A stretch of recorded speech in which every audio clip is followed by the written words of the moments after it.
magaalada Muqdisho waxa ku soo badanaya xarumo lagu beero wariyahana Cabdirasaaq Samiir ayaa sheekadan inooga sameeyay magaalada Muqdisho caasimadda Soomaaliya waxa marba marka ka dambeeya ku soo kordhaya horumarin kala duwan oo dhan walba leh kuwaas oo hirgelinteedu ay leeyihiin muwaadiniin Soomaaliyeed safar Soomaaliya hair transplant waxay ka mid tahay goobaha lagu beero timaha ee Muqdisho ku soo kordhaya taasoo baahiyo badan ay u qabeen dadka Soomaaliyeed ku dhaqan gudaha dalka oo inta badan dalka dibadiisa u aadi jiray si ay u helaan timo kuwaas oo daadoodu ay kala duwan tahay hadaba xarunta Safa waxa halabuurkeeda leh wiil dhalinyaro ah oo dalka dibadiisa ku wax bartay xilligan booqanina xarunta Safa ay ka degan tahay magaalada Muqdisho ee caasimadda Soomaaliya waxay ahayd waqti shaqadu ay socotay dhaqaatiirtuna ay u adeegayeen wiil dhalinyaro ah oo u baahnaa adeega Safa ay bixiso Adnaan Cabdi Cumar waa halabuuraha goobtan waxa uu sharaxayaa waxay Safa qabato iyo sida ay u adeegaan bulshada Soomaaliyeed ee ku dhaqan gudaha dalka aniga ahaan waxa igu dhaliyay barnaamijka beerista timaha waxa ay bulshada Soomaaliyeed waa bulsho horumartay wax waliba caalamka ku soo ziyaadana mar waliba daneeya doorna bida wixii dunida caalamkeedana ka harsaneen markii aan arkay sidii u daneynayaan barnaamijkan na soo wacayaan aniga waxaan joogay muddo 6 sano in ka badan Turkiga waxaana ila soo sameeyay dad bulsho badan oo u baahan barnaamijka contactiga ma sameyn kartiin hadii la imaado maxaa la qaban karaa xagga meeqay ku kacaysa iyo bareeski markii anagoo ka dhiidhinayo bulshada Soomaaliyeed sidii barnaamijkan oo ugu hufsan uga baahi bixi lahaayeen ayagoonan xoo ahay wadanka dibadiisa ka bixin ina uu qaban karo barnaamijka ayaa ugu dhaliyay taas ayaa ugu dhalisay Safa waxay ugu duwan tahay meelaha kale ee timaha lagu beero magaalada Muqdisho xarumaha ka furan Safa waxa ay xarun Turkiga oo ahay xiriir weyn oo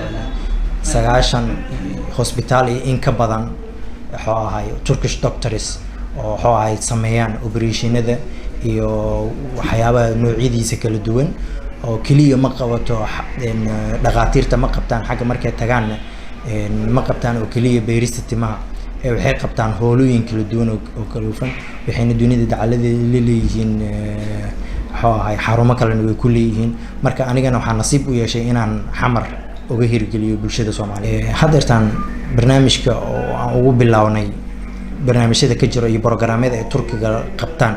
waxa waaye qalimadii noocyadeeda kala duwan ee bulshadan inta badan ee door bidaan oo riboodyo ka soo baxo wadanka inaan wadanka qofka waxba looga qaban karin kadibna xagga u soo dirsadaan aan wax sidaas aan wax uga bedel oo ay dadkan wax u qaban karno inta badan aan ka caawino dhanka luqadda ahaato dhanka dhaqaatiirta aragtida iyo tusinta iyo waxa ay operationada intii u fulayaan oo dib uga soo laabanayaan taas oo dhan waan ka caawinaa hadda Safa barnaamijka basic aan u bilawnay waxa waaye in looga baahi baxo beerista timaha way ku soo xigi doonaan barnaamijyada kale iyo baahiyaha badan kale ee ka jira magaalada Muqdisho insha Allah waxaan sii rajaynaynaa inaan sii weyneyn doono barnaamijka kuwa xagga ka jira amal inaan sii weyneyn rajaynayna Maxamed waxa uu hadda ka soo baxay qalin saacado badan qaatay oo lagu sameeyay waxa uu sheegayaa sida uu yahay dareenkiisa isagoo u mahadceliyay bahda Safa oo shay u qabatay